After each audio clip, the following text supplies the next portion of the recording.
ఈరోజు చెప్పబోయే కథ మంచి మనస్సు పార్ట్ 17. లలిత కంగారుగా, మీరేంటండి కాఫీ కప్పుతో, నేను వెళ్ళి తెచ్చుకుంటాను కదా అని అంటుంది. శేఖర్ చిన్నగా నవ్వుతూ, నేను ఇప్పటిదాకా నిన్ను అస్సలు పట్టించుకోలేదు. చాలా చులకనగా చూశాను. నేను నిన్ను చాలా బాధ పెట్టాను. ఆ విషయం నువ్వు నన్ను దూరం పెట్టినప్పుడు నాకు తెలిసింది. నువ్వు నన్ను పట్టించుకోకుండా ఉన్నప్పుడు నాకు నేను గుర్తుకు వచ్చాను. నువ్విలా చాలాసార్లు బాధపడి ఉంటావు కదూ అని లలిత చెంపపై చెయ్యి వేసి ప్రేమగా అడుగుతాడు శేఖర్. లలిత కళ్ళ వెంట కన్నీళ్లు తన అరచేతులను తాకుతాయి.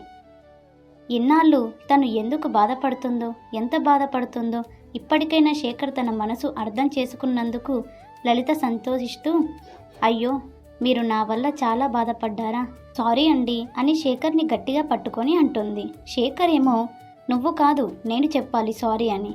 నువ్వు ఇన్ని సంవత్సరాలు నన్ను భరించావు. నువ్వు ఎంత బాధపడి ఉంటావో.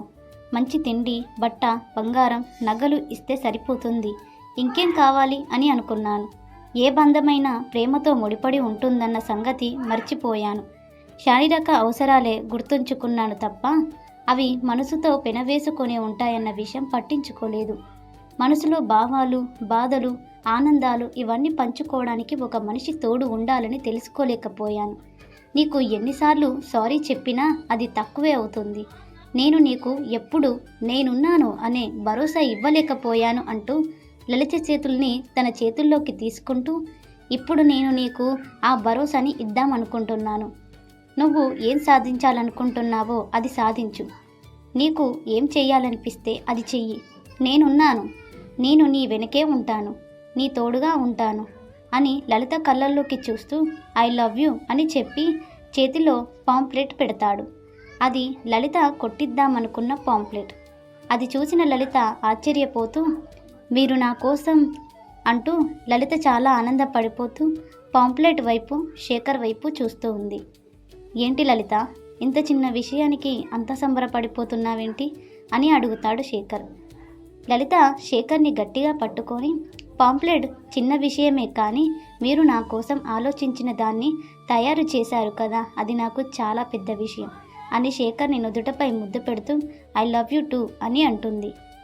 శేఖర్ నవ్వుతూ, ఇలా సంబరపడిపోతూ ఉంటావా, లేకపోతే ఆత్మారావు కోసం ఏమైనా ఆలోచించేది ఉందా అంటూ తన పొట్టపై చెయ్యి వేసి రుద్దుతూ ఉంటాడు. లలిత, అయ్యో ఆకలిగా ఉందా, 10 మినిట్స్ ఫ్రెష్ అయిపోయి వస్తా అని బాత్రూంలోకి పరుగున వెళ్ళి తొందరగా ఫ్రెష్ అయ్యి వచ్చి వంటగదిలోకి వెళ్ళి కంగారుగా అన్నీ శేఖర్కి నచ్చిన వంటలే వండుతూ ఉంటుంది. ఇదంతా దూరం నుండి చూస్తూ ఉన్న సునీత ముసిముసిగా నవ్వుకుంటూ, ఏంటి కోడలి పిల్ల, ఏంటి సంగతి, అన్నీ మీ ఆయనకి నచ్చినవే పెడతావా, లేక నా కోసం ఏమైనా, మనవడి కోసం ఆలోచించేదేమైనా ఉందా అని ఆట పట్టిస్తుంది. లలిత సిగ్గుపడుతూ, ఏంటత్తయ్య మీరు కూడాను, ఆయనకి ఆకలి వేస్తుందంట, అందుకే ఏదో వండుతున్నాను. ఇవి మీ అబ్బాయి గారికి ఇష్టమని నాకు ఇప్పుడు మీరు చెప్పేదాకా తెలియదు సుమి అని తిరిగి సునీతకి కౌంట్ ఇస్తుంది. నీతో నేను మాట నెగ్గలేను కానీ ఏంటి సంగతి, అంతా బాగానే ఉందా, మీ ఇద్దరి మధ్య మనస్పర్ధలు పోయినట్టేనా అని అడుగుతుంది సునీత. సునీత అడిగిన ప్రశ్నలకి లలిత సునీతని గట్టిగా పట్టుకొని, అంతా బాగానే ఉంది అత్తయ్య, ఆ దేవుడి దయ వల్ల, మీ ఆశీస్సుల వల్ల అతను ఇన్నాళ్ళకి నన్ను అర్థం చేసుకున్నారు.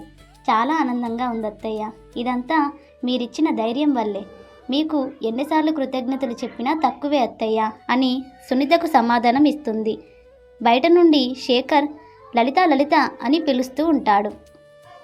అది విన్న లలిత కంగారుగా, అత్తయ్య నేను మీతో తర్వాత మాట్లాడతాను, మీ అబ్బాయి గారికి ఆకలి వేస్తుందంట, ఇప్పుడే వస్తాను అని లలిత వడ్డివ్వడానికి డైనింగ్ టేబుల్ దగ్గరికి తీసుకొని వెళ్తుంది. శేఖర్ లలిత చేసిన వంటలన్నీ చూసి, ఏంటి ఇదంతానా, నా మీద ప్రేమే, ఇన్ని వంటలు చేశావా, నా కోసం ఎందుకంత కష్టపడ్డా అని ప్రేమగా కుసురుతాడు. లలిత, మీరు ముందు ఇవి తిని ఎలా ఉన్నాయో చెప్పండి అని అంటూ శేఖర్ కంచంలో తాను వండిన పులిహోర, గుత్తి వంకాయ, సేమియా, ప్రసాదం, బూరెలు ఇలా అన్నీ వడ్డిస్తూ ఉంటుంది. శేఖర్ లలితను ప్రేమగా దగ్గరికి రమ్మని తన పక్కన మరో కుర్చీ వేసి కూర్చోమని చెప్పి లలితకు భోజనం తినిపిస్తూ తాను కూడా తింటూ ఉంటాడు. లలితకు ఆనందంతో కళ్ళల్లో నుంచి నీళ్లు వస్తాయి. అలా వాళ్ళిద్దరూ భోజనం పూర్తవుతుంది. ఇదంతా దూరం నుండి చూస్తూ సునీత వాళ్ళని డిస్టర్బ్ చేయొద్దు అని వాళ్ళని చూస్తూ సంతోషపడుతూ, మీరిద్దరూ ఎప్పుడూ ఇలా చిలక గోరింకల్లా సంతోషంగా ఉండాలి అని వాళ్ళని దూరం నుండే దీవిస్తూ నిశ్శబ్దంగా తన గదిలోకి తాను వెళ్ళిపోతుంది. శేఖర్, లలిత కూడా వాళ్ళ గదిలో వాళ్ళు వెళ్ళిపోతారు. లలిత వాణి గురించి అడుగుతూ ఇదంతా వాణికి చెప్దామా అని శేఖర్ని ప్రశ్నిస్తుంది.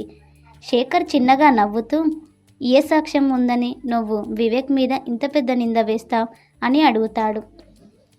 నందిని తీసుకొని వెళ్దాం వాణి దగ్గరికి అని అంటుంది లలిత.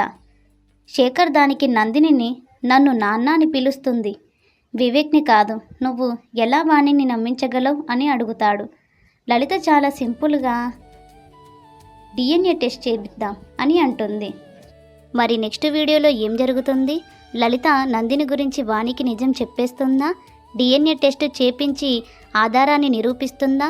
వాణి రియాక్షన్ ఎలా ఉండబోతుంది అనేది నెక్స్ట్ వీడియోలో చూసేద్దాం. మీకు ఈ వీడియో కనుక నచ్చినట్లయితే మరిన్ని కొత్త వీడియోల కోసం మా ఛానల్ని సబ్స్క్రైబ్ చేసుకోండి.